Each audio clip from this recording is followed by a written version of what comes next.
얘기를 드려요. 증여 추정 제도라 그런 게 있는데 이거는 우리가 쉽게 이렇게 이해하시면 됩니다.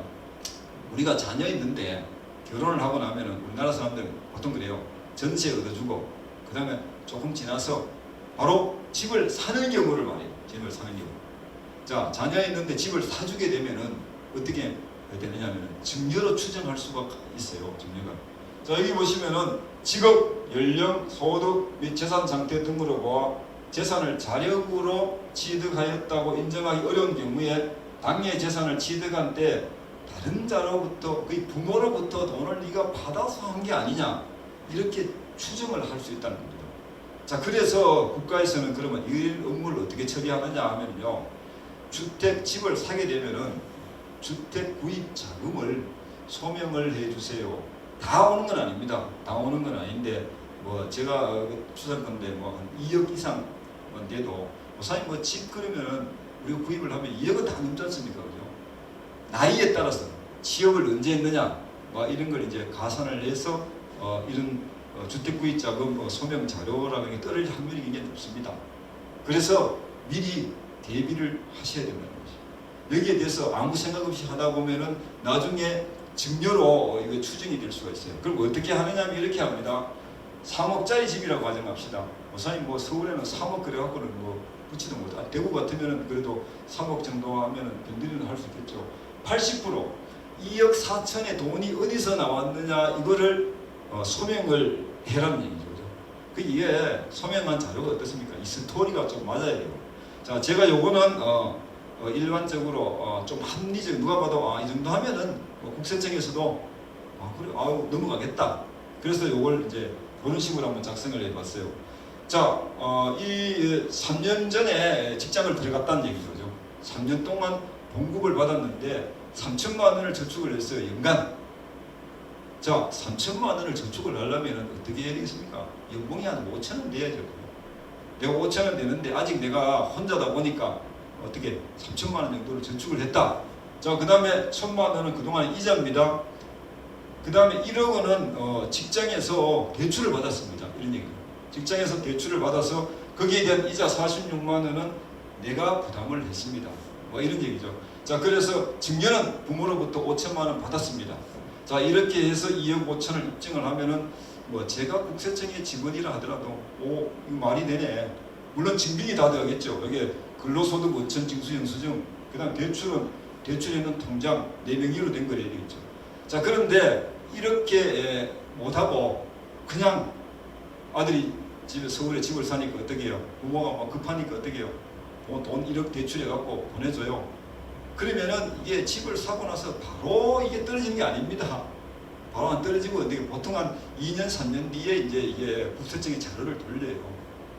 그래서 요사이는 뭐 기본적으로 알고는 계시지만은 우리가 또 아무 생각 없이 하다 보면은 어떻게 되겠습니까? 예를 들어 1억을 부모가 대출해서 보내줬어. 그러시면 어떻게 돼요? 1억에 대한 증여세는 물어야 돼요.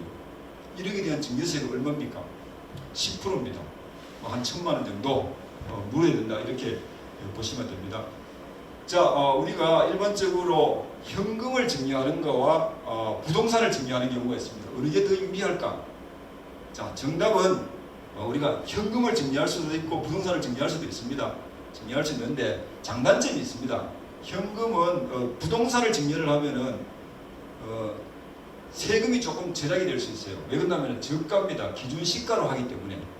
근데 꼭 이렇지는 않습니다. 원래는 시세로 하도록 되어 있는데 시세를 잘 우리가 파악을 못하면은 우리가 기준 시가로 하게 됩니다.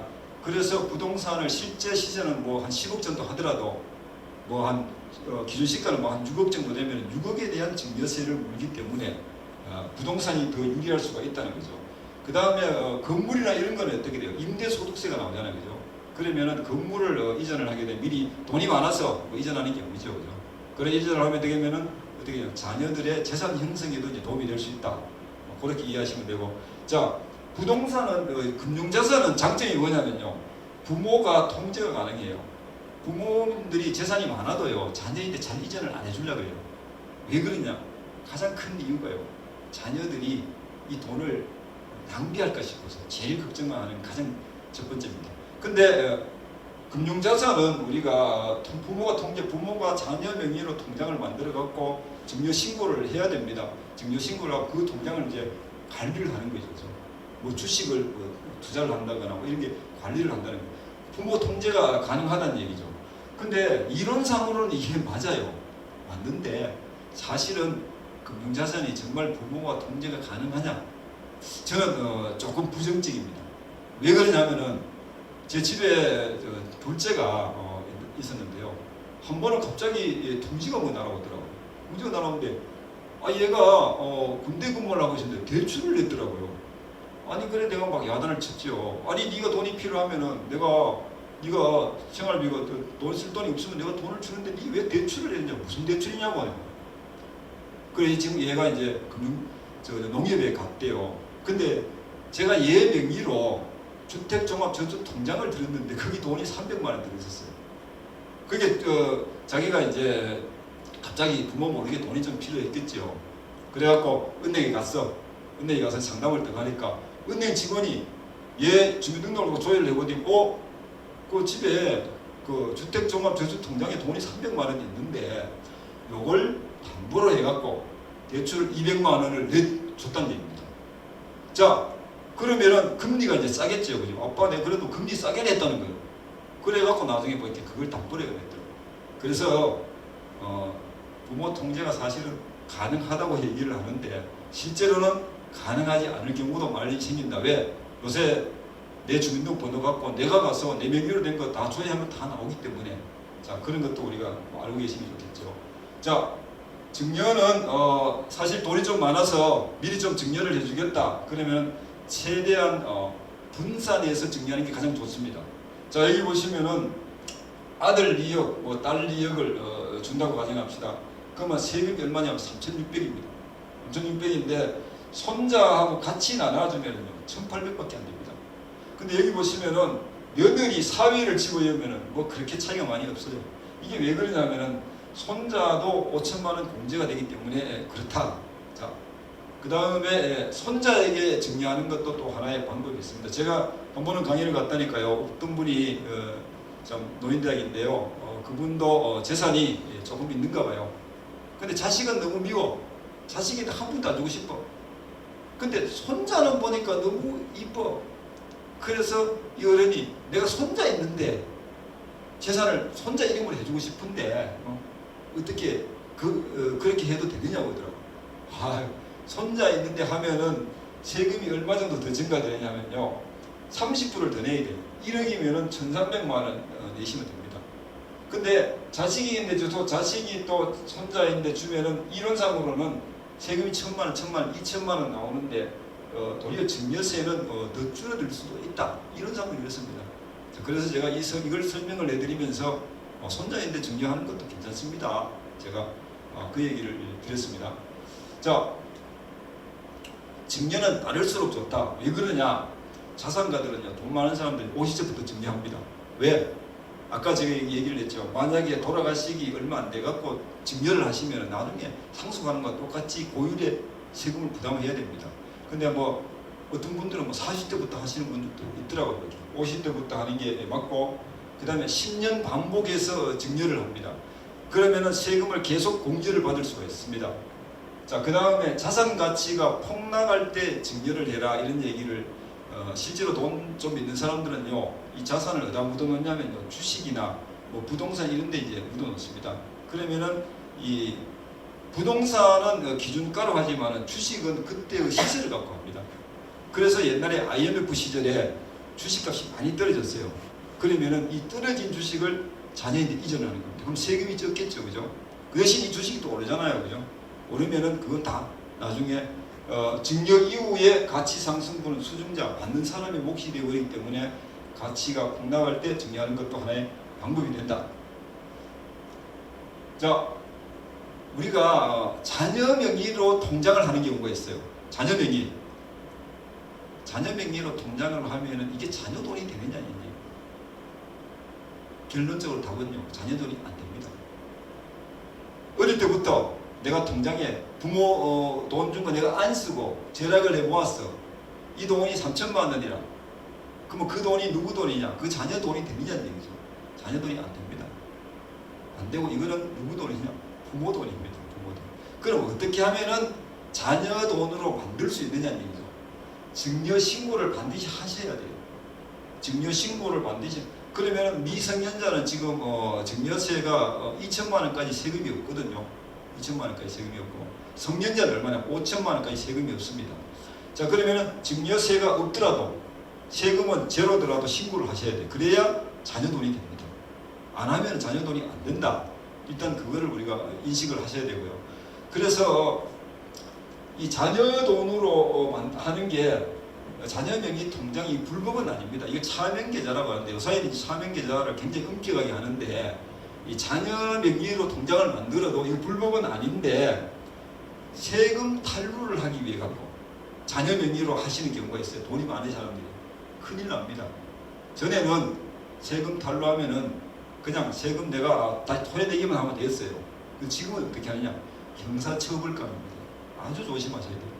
그래서 돈 있는 분들이 자녀 명의로 뭐 주식을 뭐 하신다 뭐 이런 많이 하는 경우가 있어요. 하는 경우가 있는데 배당을 받는다든가 이게 내가 세금 나는 그런 사실을 세금 탈루나 전혀 모르고 했는데 여러분 법에서는요 모른다고 법을 관용을 해주지는 않습니다. 자, 그래서 이게 문제가 될 수 있습니다. 그래서 세금 돈이 좀 있다고 해서 이걸 갖고 주식이나 자녀 명의로 해갖고 이게 세금 탈루하고 좀 관련이 있다 이렇게 판단이 되면은 형사처벌까지도 갈 수 있기 때문에 아주 조심하셔야 됩니다. 자, 이제는 거의 강의를 마무리해 가는 같네요. 그냥 자녀에 대한 증여 계약이 과연 필요한가? 이게 이제 무슨 얘기냐면요, 부담부 증여 계약이라고 합니다. 부담부 증여 계약은 자녀가 있는데 뭐 건물이나 집을 이전을 해줘요.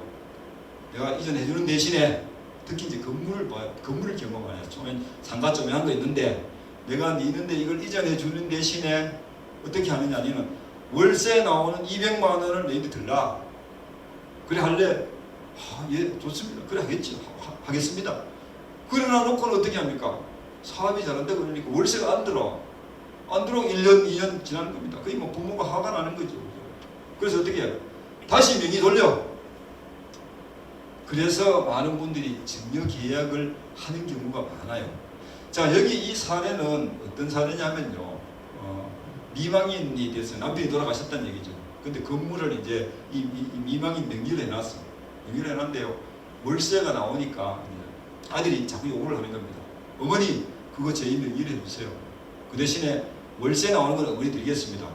이렇게 철석같이 약속을 해놔놓고는 명의를 딱 이전 받자마자 이 아들이요 바로 어머니 쫓아내버리고 월세도 돈도 안 주고 이렇게 하는 겁니다. 자, 그러니까 이 어머니가 누구인데 갔냐면 딸인데 갔어요. 딸인데 가니까요, 딸하고 가만히 생각하니까 너무 억울해. 그래서 법에 호소를 한 겁니다. 그래서 법원에서는 이 미망인 A씨의 손을 들어줬어요. 맞다. 그거는 정말 잘못된 거다. 자, 이거는 얘기 스토리상 누가 봐도 이게 이 아들이 잘못한 겁니다. 그죠? 그래서 반사회적이고 정말 나쁜 일을 했기 때문에 인정을 해줬어요. 근데 일반적으로 부모가 재산도 좀 있는데 이건 네 명의로 한다. 그리고 구두로 그냥 뭐 생활비 얼마 대준다. 이렇게 해갖고는 이렇게 이금해로 증여무효 소송을 해가고 이길 수가 없다. 이런 얘기입니다. 일반적으로는 이렇게. 그래서 계약서를 보통 이렇게 쓰는 경우가 많아요. 계약서를.